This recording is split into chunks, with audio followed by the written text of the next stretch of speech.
All right. That last one crapped out again. So, but it was okay. It was getting to be the time. So, I just want to return to this image, which is a modern rendering of what platea and mansiones staging in a church might look like. So I think that I had gotten through talking about here's the west entrance, which is generally speaking the main entrance in a church. The eastern end of the church would be where the altar is. Generally speaking, if you are west of the Holy Land, the eastern part of your church should be pointed towards the Holy Land. I don't think they build churches like that anymore, but that's how they did. Now we just build them where the streets are. So here we have these scaffold type things that this artist has rendered to say, this might be a spot, a little like Promenade Theater. This little area represents something. This little area might represent Pilate's mansion, Pilate's palace. This area over here might represent Herod's palace. This area might represent the market, that type of thing. Up at the front, there's paradise and hell. So if you imagine God or Jesus standing up here on the stage type area up front, facing out towards the church, his right hand is on the side of paradise and his left hand is on the side of hell. That's always where they are represented.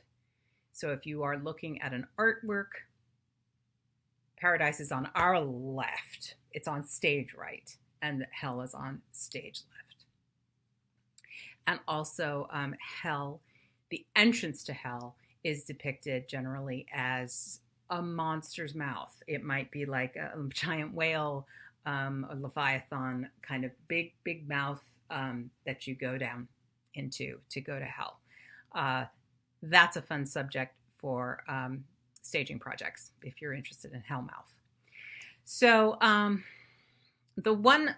since I have to do this coda, what I want to say to you is the difference between Romanesque and Gothic actually represents the difference in people's relationships to the Christian story.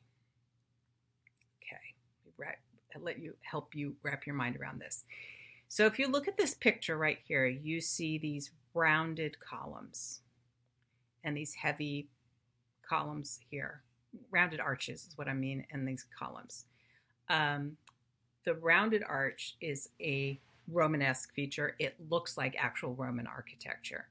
And that really is sort of the 1000s, the 1000s, going into the 1100s.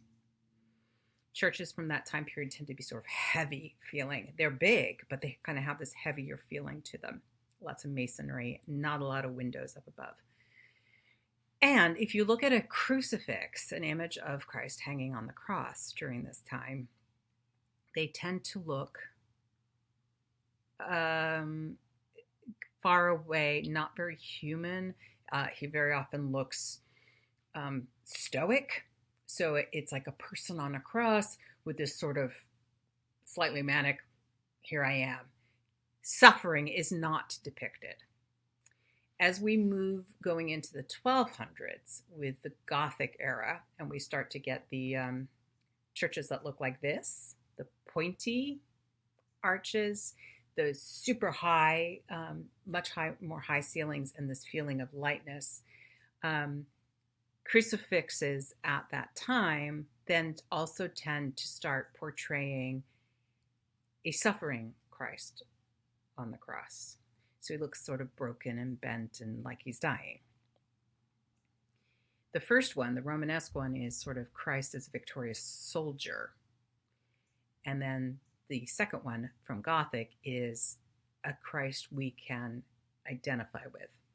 And that difference is very much connected to the way literary or written meditation literature, tries to get people to think about Christ. So in the 1200s and the 1300s, there's this, which is, of course, also when the drama really gets going, there's this impetus on imagine what it must have been like. Put yourself there into the story of, whether it's little baby Jesus being born or the crucifixion. So the crucifixes even invite us to feel the suffering. So that's if drama invites us to feel, we almost need that Gothic sensibility to happen for drama to really start to happen again. So I'm going to leave this section with that. I will talk about vernacular drama, which is the drama of non-Latin. It's the drama in the languages that people speak. I'll move to that, and to sort of more popular biblical drama and other kinds of drama next time. So if you're interested in any of these things, I think it would be cool if you wanted to, here's a little learning activity for you. Choose Hrotsvik or Hildegard von Bingen and just do a little Google search and find out something interesting about them. Those are those nuns who wrote plays. Google Romanesque versus Gothic. Get a little feeling for that. If you are less knowledgeable about the Christian story, about the story of Christ, you might want to just find a summary of that if you are feeling like, God, I don't know any of this, because it just comes up a lot. So those are your little, spend 15 minutes doing that. And I will see you again soon.